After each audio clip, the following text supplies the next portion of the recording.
Jemaat yang dikasihi Tuhan, Shalom, salam sejahtera dalam Tuhan Yesus Kristus.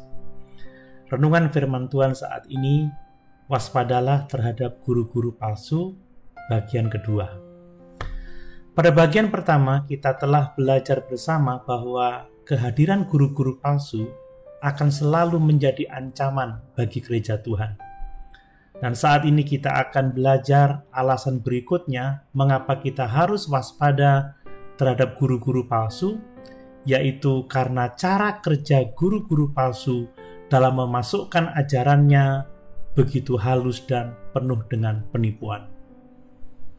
Mari kita membaca lagi dalam surat 2 Petrus pasal 2 ayat 1-3, demikian firman Tuhan.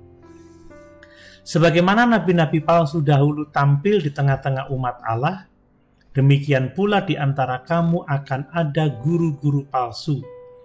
Mereka akan memasukkan pengajaran-pengajaran sesat yang membinasakan, bahkan mereka akan menyangkal penguasa yang telah menebus mereka, dan dengan jalan demikian segera mendatangkan kebinasaan atas diri mereka. Banyak orang akan mengikuti cara hidup mereka yang dikuasai hawa nafsu, dan karena mereka jalan kebenaran akan dihujat. Dan karena serakahnya guru-guru palsu itu akan berusaha mencari untung dari kamu dengan cerita-cerita isapan jempol mereka.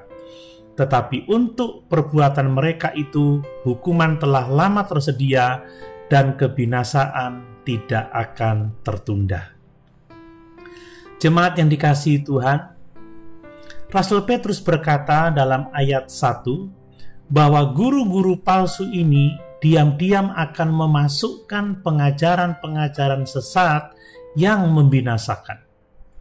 Mereka akan menggunakan cerita-cerita isapan jempol, yaitu cerita yang dibuat-buat.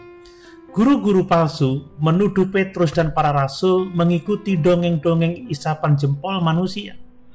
Tetapi Rasul Petrus membalas dengan mengatakan bahwa merekalah yang mengarang cerita dan ajaran mereka sendiri. Berbeda dengan para nabi dan rasul yang menerima ilham Roh Kudus, mereka menuliskan kebenaran Allah yang diwahyukan dalam firman-Nya. Guru-guru palsu ini adalah alat setan untuk menyebarkan penipuan. Guru-guru palsu menambahkan konsep duniawi ke dalam Alkitab dan memberi konsep duniawi itu otoritas yang sama dengan Alkitab. Salah satu contoh dari ajaran-ajaran palsu adalah mengenai konsep harga diri atau self-esteem, atau tentang mengasihi diri sendiri. Gagasan ini tidak berasal dari Alkitab.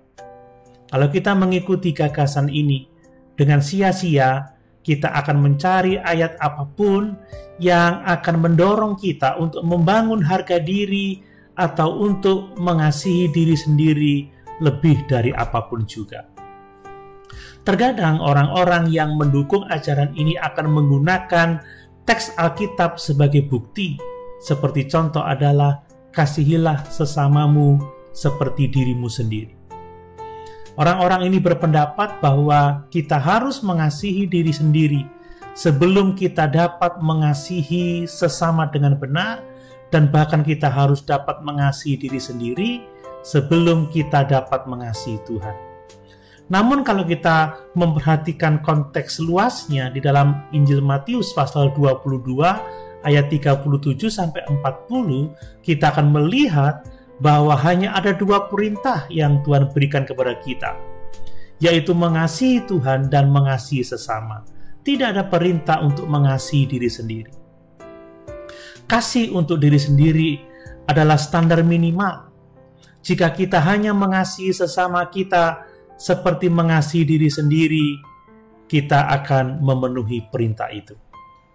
Guru palsu sering menggunakan Alkitab, tetapi mereka memelintir maknanya dengan membawa pengajaran dari luar untuk memutarbalikkan arti sebenarnya dari apa yang dituliskan di dalam Alkitab.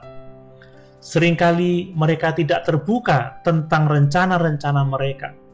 Mereka dengan cerdik, mereka dengan pandai berusaha untuk menunjukkan kesalahan-kesalahan yang dibuat-buat, sampai mereka dapat membawa orang-orang yang dulunya percaya menjadi menyangkal kebenaran Injil.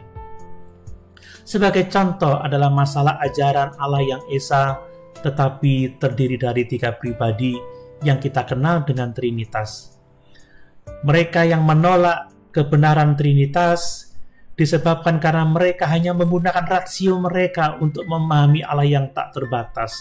Mereka tidak mau percaya, mereka gagal memahami kebenaran firman Allah.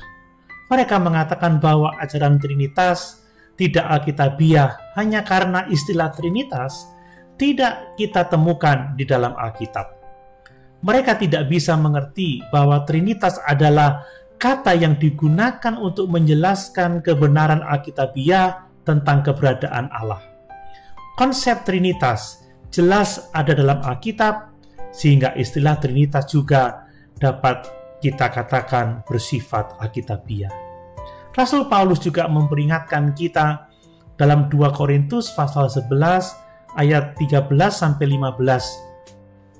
bahwa sama seperti iblis yang menyamar sebagai malaikat terang, demikian juga hamba-hamba iblis menyamar sebagai hamba-hamba kebenaran.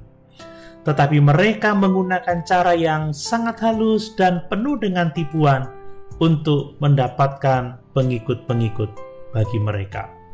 Jemaat yang dikasihi Tuhan, mari kita sungguh-sungguh waspada terhadap guru-guru palsu, sebab mereka adalah ancaman bagi gereja, dan pekerjaan mereka sungguh sangat halus dan penuh dengan tipu muslihat. Mari kita waspada dengan selalu berdoa dan mohon pimpinan hikmat Tuhan. Puji Tuhan, Tuhan Yesus memberkati.